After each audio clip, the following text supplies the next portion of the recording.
struggling with regain, or maybe you didn't lose as much weight as you thought you should, and you're curious about whether or not some of these medications like Ozempic, Wegovy, Mounjaro, whether or not they are useful and helpful for you.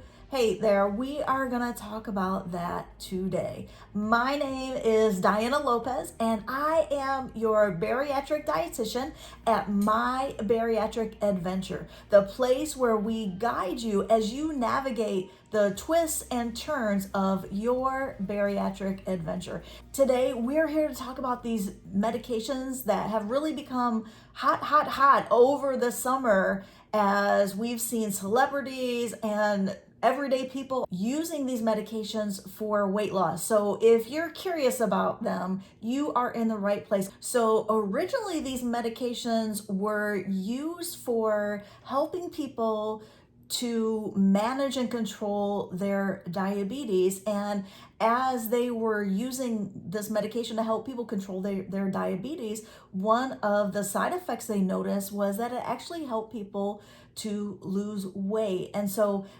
that developed into a market of using these medications just strictly to help people lose weight. And so we've seen a tidal wave of that. Maybe you've already heard these names: Ozempic, Wegovy, Mounjaro. These are a class of medications. They're called GLP-1 receptor agonists, which means they mimic the activity of the GLP-1 within our body, glucagon-like peptide 1.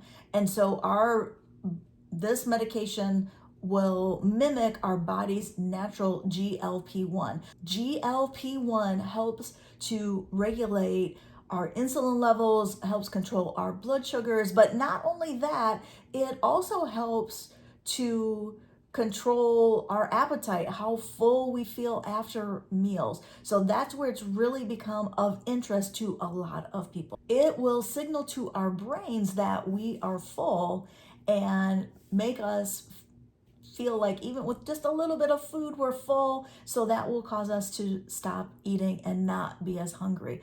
And there's this additional side benefit. There's been a little bit of delving into that, with seeing that these medications can also potentially help curb addictive behaviors. And, if you're someone like me that has struggled with binge eating or some other sort of addictive behavior, that can be something that would be very appealing to you. So these medications, they have been shown to really help not only with blood sugar control, but also with helping to control cholesterol levels. Ozempic and Wegovy both contain semaglutide, which help control blood sugars and also help control cholesterol levels. Mounjaro, also known as tirzepatide, influences not only the GLP-1 receptor, but also GIP receptor, which is important for fat metabolism. So potentially there's another benefit with Mounjaro. Before I go all in and say, yes, these medications are right for you, let's look at the pros and the cons for these medications. So these medications aren't just about shedding the pounds, they also influence insulin levels, blood sugar levels, cholesterol levels, and with Mounjaro, potentially also fat metabolism, which are some great benefits that it provides. But let's talk about weight loss. So let's talk numbers. So when these medications are paired with healthy diet and exercise, Ozempic and Wegovy seem to be indicating that there's about 15% weight loss from your initial weight. And with Mounjaro, that can provide anywhere between 15 to 25% weight loss when paired with healthy eating and exercise. So those numbers are pretty impressive when you look at that. So if you're looking at, maybe you weigh 200 pounds, you're looking at, with Ozempic and Wegovy, you're looking at maybe a 30-pound weight loss with that. With Mounjaro, potentially we're looking at maybe between 30 and 50 pounds weight loss with that medication. So there are some impressive numbers that you can potentially look at with using these medications for weight loss.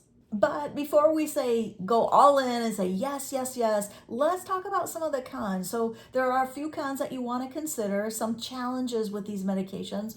One is availability. So I have a friend that started these medications about a month ago, and she had to wait 2 weeks before she could even get her first dosage because there has been such a shortage because the medications have become so popular. The other thing as well is that if you are using Ozempic for weight loss, it may potentially not be covered by your insurance company because that's considered an off-label use. Sometimes these newer medications, insurance companies don't cover them anyway, so you can be looking to pay out of pocket for them. The last numbers I saw were if you're doing self-injection at home, it's looking at around about $1,300 a month for this medication, weekly injections that you're doing. If you're going into a doctor's office, it could be upwards of $2,000 or more a month for the medication. So that for a lot of people puts it out of the reach of being affordable. So this medication is an injectable medication, so you are going to have to inject the medication or have someone inject it for you. So if you're squeamish about that, that might be something for you to consider.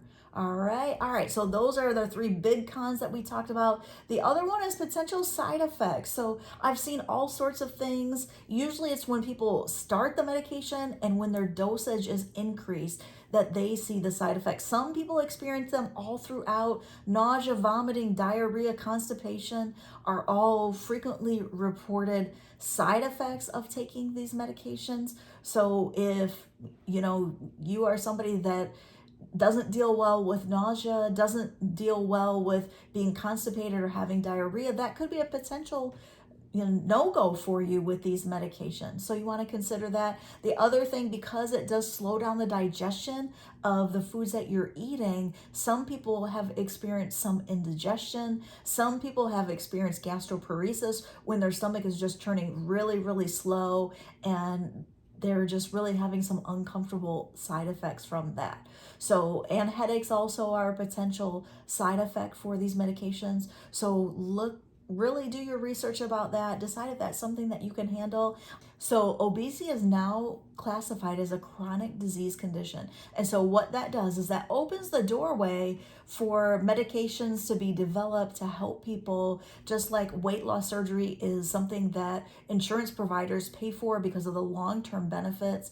Because obesity is considered a chronic condition, these medications are meant to be continued for long term. They're not meant to be something that you get on and get off of. So that's something to consider as well. Are you willing to continue on these medications to continue to keep the weight loss that you have? That's an important, I think, thing to consider. I think I have a couple friends that are using these medications, and what they've decided to do, they are in programs where they take the medication for an entire year. They adjust their eating habits, their activity, their exercise, and then the second year they're working with a nutrition professional the whole time to monitor their progress, to make adjustments to how they're eating, to what they're drinking, that sort of thing, to make sure they keep the weight off. And let's just talk about the balancing act that you have to do when you're on these medications after weight loss surgery. When you've had weight loss surgery, it's a balancing act already, right? Like you have to monitor how much protein you're taking in, how much fluid you're taking in. And so those are potential things that you want to consider when you're looking to take these medications, because you may lose them. Like for some people, they're not thinking about what they're eating and drinking like you are, and so they're eating or drinking whatever. They're not really nourishing their body well where they're taking the medication. Then when they come off the medications, they really haven't learned anything. So for you, you've already been working on changing your eating habits, eating more protein, eating healthy fruits and veggies, getting whole grains in. You're working on your hydration and getting enough fluids in daily. So you want to continue working on those things.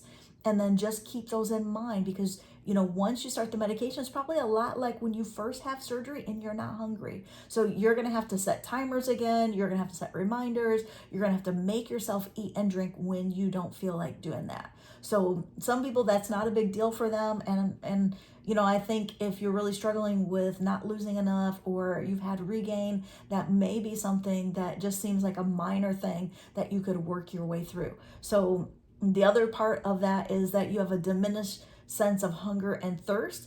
And so you want to make sure, like I said, you're reminding yourself, but then also with that diminished sense of thirst can maybe potentially cause an increase in constipation. So you really want to be focusing on your hydration, making sure that you're drinking enough fluids throughout the day. You might need to look at what else you can do to help with hydration and help with electrolyte balance as well. That could potentially be an issue. So maybe you're drinking water and alternating that with something like a electrolyte enhancer of some sort.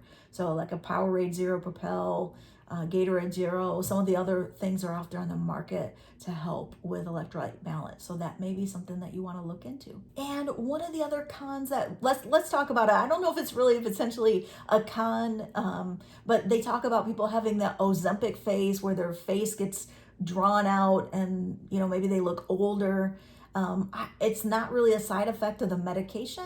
It is just like when you have weight loss surgery and you lose weight rapidly. We can't control where that weight loss happens. So sometimes people lose that in their face. And so maybe they look a little bit more gaunt. Maybe you can see the fine lines and wrinkles a little bit more. So really, Ozempic face isn't really a thing, but it is something that happens because of that rapid weight loss. And just remember, it's crucial to help developing those lifelong healthy habits so that you can be as healthy as possible and you can nourish your body. And as always, reach out to your healthcare professional, ask a lot of questions, talk to people that are already on these medications to make an informed decision about what is right for you.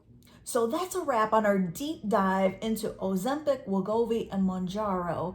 And if you're somebody that has had weight loss surgery and you need more help after surgery, I just want to encourage you to get down in our description below, grab our top 5 strategies for success after weight loss surgery to get the help that you need today. I don't want you to go it alone. I don't want you to have all sorts of questions that you can't get answered, to feel anxious or confused. We are here to help you every step of the way. All right, well, you take care, and I'll see you soon. Bye.